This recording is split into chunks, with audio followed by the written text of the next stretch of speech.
June 1st, 2010. There was 4 of us back then. Yeah, we started the studio from scratch. Ree was at EA for a long time, and I was at Ubisoft, and at one point wanted to start a new studio in Montreal, so I pitched Warner Brothers on setting up here, and Martin Tremblay, who's the head of the games division there, had some interest in that. Shortly after the studio started, we knew that we were going to be working on a DC franchise. It was just an incredible opportunity to be able to build this thing and handpick those people who would become really the leaders of the studio. We hired Ben Madison, who's a senior producer on the game. So I've been here for almost 2 years and worked for a couple of months on a different project, and then this opportunity came along. And it was a no-brainer. It was a tremendous opportunity to be able to take on an Arkham project. It's one of those meetings where you can look back and say, "It's like a studio-defining moment." Yeah, for sure. To be offered a franchise of this magnitude is it's pretty humbling. Overall, it was the next one. Make the next one, but go find your own answer, right? It was very Jedi-like, I guess, in that way. As we thought, at first, like, how close should it be actually to the events of Arkham Asylum? And then really when Eric joined, that's really when the creative vision was really refined. And I remember one day I just got a Facebook message from Eric, and it was like really serendipitous. The timing was awesome because we were like, wow, it would be really great if we could find a guy who like this. And then I get a Facebook message and it's like, so tell me about Warner Brothers. So it seemed like there was a lot of enthusiasm for me for this project, and when I found out what the opportunity was, I jumped right on it. Eric brings a tremendous understanding of that universe. I mean, he's a huge comic book fan, so he really wanted to tell a year 2 story. So really to give ourselves a lot of creative headspace between the events of Arkham Asylum and where Arkham Origins begins.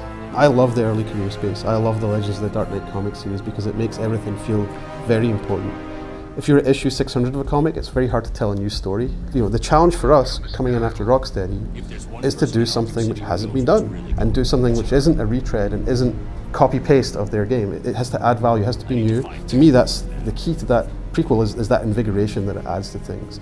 When we took on Armored Edition, there was 2 things that were great about it. The biggest thing was obviously it was enable us to familiarize ourselves with the Rocksteady code base, and Rocksteady's done some amazing things with Unreal 3. It just kind of showed us how really amazing that game was, and basically what Rocksteady had done with Arkham Asylum and Arkham City, how tight that development was. It really allowed us to have a sneak peek at how they worked and what made them great.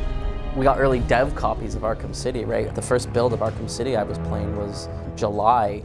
These guys were all saying they didn't have a save function in the game, so they had to play the game start again and again and again. And then eventually they gave us a build where there was all the checkpoints unlocked, so it was like, oh, okay, that's great. And I remember when you signed, one of the first things we did is, didn't we put a copy of it on a kit and send you a kit? No, it was a retail disc. That was a retail disc. Maybe like 2 weeks beforehand, so I had to play the game off Xbox Live. Right. But you showed up having already finished the game. That was awesome. Having Rocksteady, who built Arkham City, available to us so that we could just kind of pick up the phone and say, hey, like, how does this tech work? Like, can you help explain this system, the cape? How does the cape simulation system work? Oh, well, it works like this. You need to do this, and this.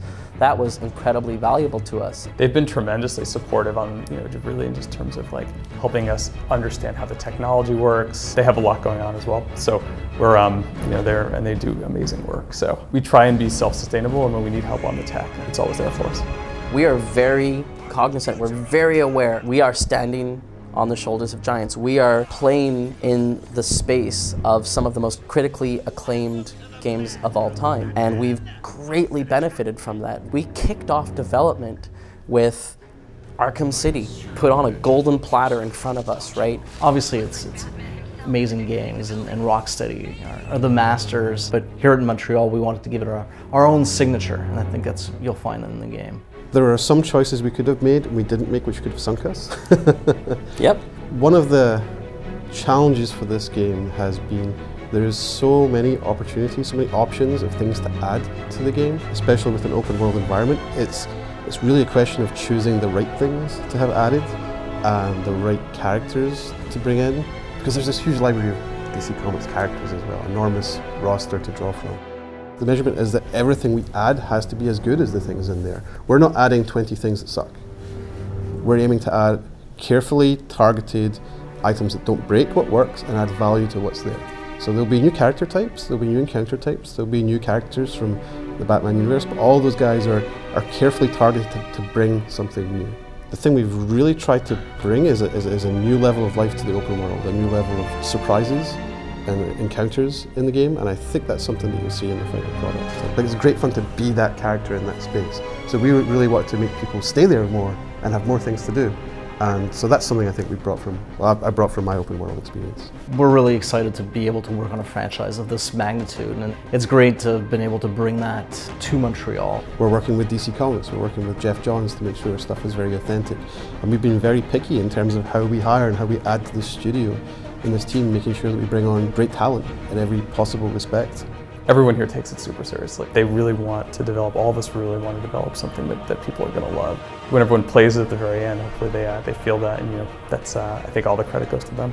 No one's harsher critics of what's in this game than we are, and we definitely wanted to stand up to the Arkham legacy.